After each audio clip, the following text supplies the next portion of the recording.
আসসালামু আলাইকুম everyone, welcome to Molly kitchen. আজকে আমি দারুণ একটা পুডিং রেসিপি নিয়ে আপনাদের মাঝে চলে এসেছি। যে যেখান থেকে আমার রেসিপিটা দেখছেন, রেসিপিটা দেখার আমন্ত্রণ জানাচ্ছি। তো কথা না বাড়িয়ে মূল রেসিপিতে চলে যাই। আমি একটা ডিম দিয়ে পুডিংটা তৈরি করব। আমি একটা ডিম নিয়েছি, চিনি নিব পরিমাণ মতো, 2 চামচ মতো চিনি নিব, নিয়ে সুন্দর করে ফেটাই নেব। চিনি গলা পর্যন্ত আমি ডিমের সাথে সুন্দর করে ফেটাই নিব। এখন ডিমটা আর চিনিটা গলে গেছে। এবার আমি জাল করা কিছু পরিমাণ অল্প সামান্য দুধ দিয়েছি, দিয়ে আবার মেশাই নেব। এবার আমি ক্যারামেলটা তৈরি করে নেব। আমি অল্প পানি দিয়ে 2 চামচ চিনি দিয়ে সুন্দর করে দেখুন ক্যারামেলটা তৈরি করে নিয়েছি আমি। কত সুন্দর কালার দেখুন, আমার ক্যারামেলটা তৈরি করা হয়ে গেছে। কত সুন্দর ক্যারামেলটা হয়েই গেছে।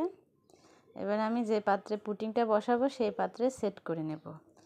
তো ঢেলে নিয়েছি। এবার আমি আগের থেকে যেটা গুলাই রাখছিলাম ডিম দিয়ে, সেটা আমি সেকে এর মধ্যে দিয়ে দেব।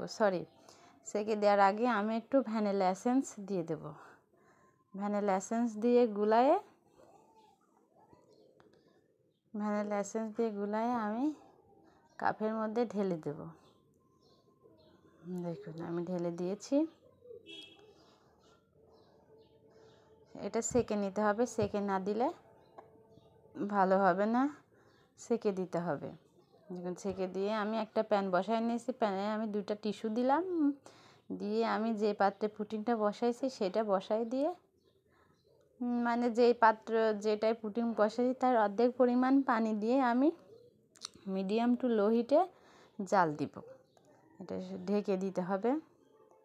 ঢেকে দিয়ে যে ঢাকনার যে ফাঁকা অংশটা থাকবে সেটাও সিল করে দিতে হবে। সিল করে দেখুন আমি প্রায় হয়ে আসছে পুডিংটা। আমি একটা কাঠির সাহায্যে দেখে নিচ্ছি হয়ে গেছে নাকি। তো পুডিংটা সেট হয়ে গেছে। এবার আমি নামাই নিব। দেখুন কত সুন্দর হয়ে গেছে। এবার আমি নামাই নিয়ে ঠান্ডা করে 2 ঘন্টার জন্য নর্মাল ফ্রিজে রেখে দেব। দেখুন 2 ঘন্টা পরে আমি ফ্রিজ থেকে নিয়ে এসে এটা আমি ঢেলে নেব। দেখুন আমার পুডিংটা একটু আমার হাতের ঝাঁকা লেগে ভেঙে গিয়েছে, দুঃখিত। দেখুন কিন্তু পুডিংটা সুন্দর সেট হয়েছে।